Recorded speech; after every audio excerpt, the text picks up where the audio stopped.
Изпълнителна агенция по горите като партньор в проект подпомагане на страните от Централна и Източна Европа при разработване на стратегии и планове за действие за биоикономиката е поела задължението и изпълнява следните по-важни дейности по съответните работни пакети от проекта. Работен пакет 1 – управление и координация на проекта. Там работим по задача 2, свързана с докладване на Европейската комисия. По работен пакет 2 – базисна оценка и картиране. До момента е извършена тази базисна оценка на състоянието на биоикономиката в целевите страни под проекта. Работен пакет 3 – ангажиране на заинтересованите страни. Създадена е работна група по биоикономика със заповед на министъра на земеделието, чрез която те са ангажирани. В рамките на първите 2 срещи на работната група на заинтересованите страни са изготвени проекти на визия и 5 стратегически цели за изготвяне на бъдеща стратегия за развитие на биоикономиката в България, заедно с съответните действия, които трябва да подпомогнат изпълнението на стратегическите цели.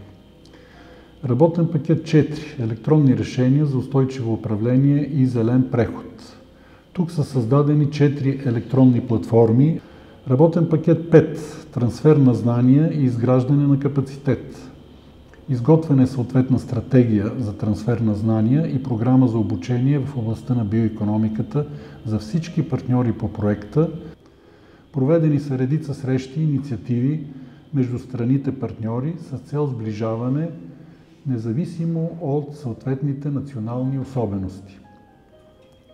Работен пакет 6 – политика и пътни карти за национални стратегии и планове за действие за развитие на биоикономиката. Разработват се общи протоколи и методи за изготвяне на стратегията за биоикономика. Работен пакет 7 е последният съществен работен пакет по проекта и той е разпространение и устойчивост на проекта. Създадена е уеб страница на проекта, социални профили, както и секция на проекта в интернет страницата на Изпълнителна агенция по горите.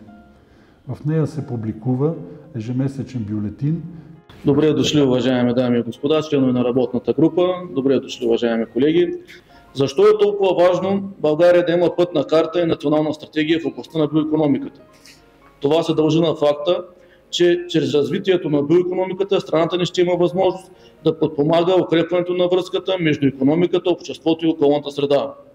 Предвид факта, че биоикономиката обхваща всички сектори и свързаните с тях услуги и инвестиции за производство, преработка, употреба и консумация на биологични ресурси, в това число и екосистемни услуги, е необходим междусекторен подход за сътрудничество.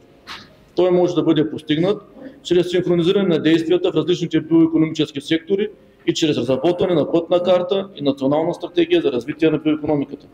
Статистическите данни на брутната добавена стойност и броя на заетите в биоикономиката показват, че за България най-много, около 85% от работните места, са заети в областта на земеделието и хранително-вкусовата промишленост. И те създават около 76% от брутната добавена стойност на биоикономиката в страната. Много се радвам така да видя всички заинтересовани лица от сектор гори на днескашната кръгла маса. Това показва, че Агенцията по горите за пореден път с разработването на проекти и участието по проекти успява да хване фокуса в актуалните теми, които са в обществото. Знаете, биоикономиката е една от новите модерни направления и стратегии на Европейския съюз, така че ние не трябва да се отдалечаваме от нея. Аз съм участвал във всички срещи до тук и, както знаете, винаги съм подкрепил бурното и широко обхватно развитие на биоикономиката и особено това, което има по-голямо отношение е свързано с дървесната биомаса. Предвид факта, че е разработен нов стратегически документ, искам да поставя нещата и от друг аспект, да погледнем нещата. Биоикономиката и особено тази част, която е свързана с дървесната биомаса, е много силно свързан сектор с останали видове преработки и други промишлености.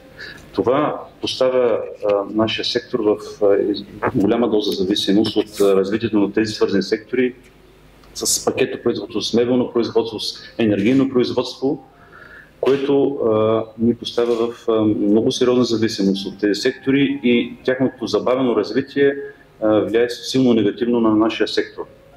Тоест, ако не произвеждаме стоки, крайни продукти с кръгова икономика или с много наброй високоефективни преработки, т.е. с много веществен труд, с много добавена стойност, ние сме изправени пред ситуация, в която нашето производство не е устойчиво.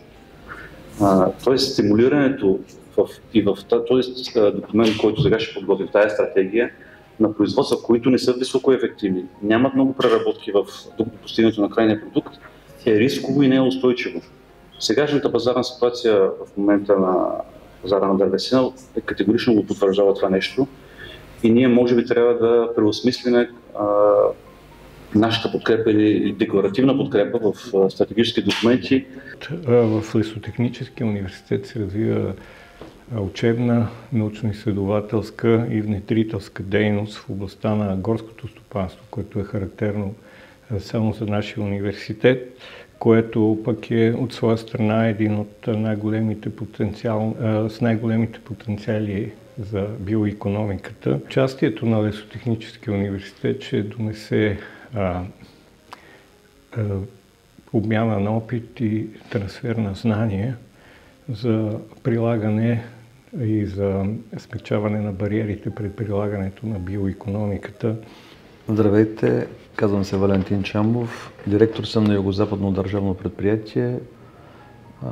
Предоставя на пазара около 1 милион кубически метра дървесина. Ние сме в ролята на доставчик и на производител на суровината, така че имаме, като държавно предприятие, имаме задължението да извадиме над 1 милион кубически метра на пазара на дървесина. От нас стартира първата фаза на кръговата биоикономика, т.е. с нашето производство започва да се върти колелото на биоикономиката.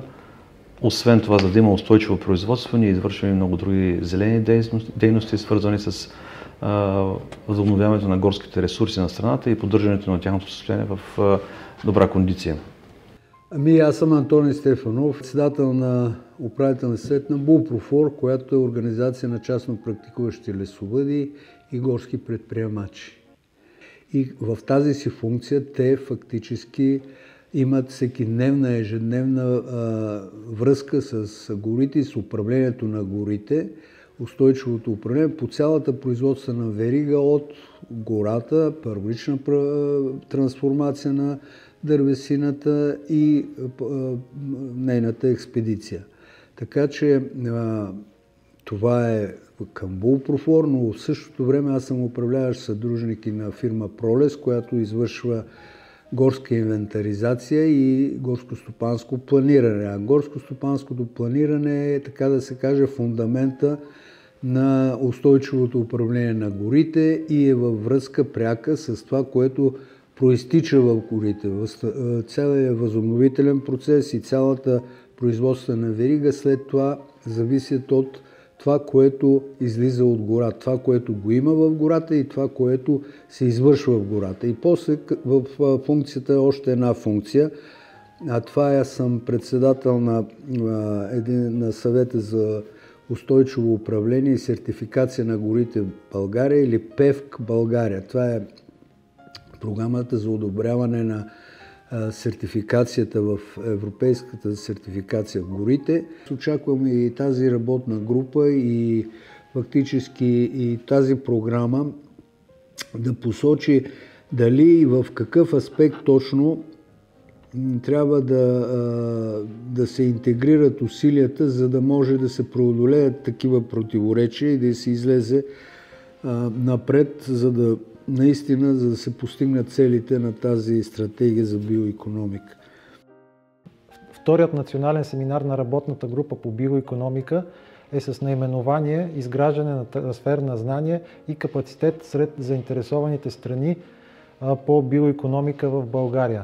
Основната идея и основната цел е изграждането на пътна карта за развитие на биоикономиката, която в последствие да бъде използвана за стратегия за развитие на биоикономиката, която да бъде национална и надсекторна.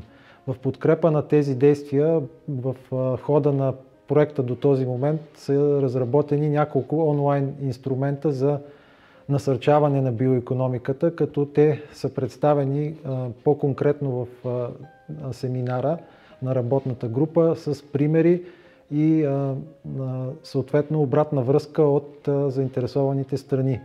В края на семинара беше направено едно проучване сред заинтересованите страни и присъствалите на семинара, в което те изразиха своите мнения и възгледи относно секторите на биоикономиката, как те подкрепят развитието и по какъв начин става трансфера на знания, за да бъде достъпен до всички заинтересовани страни.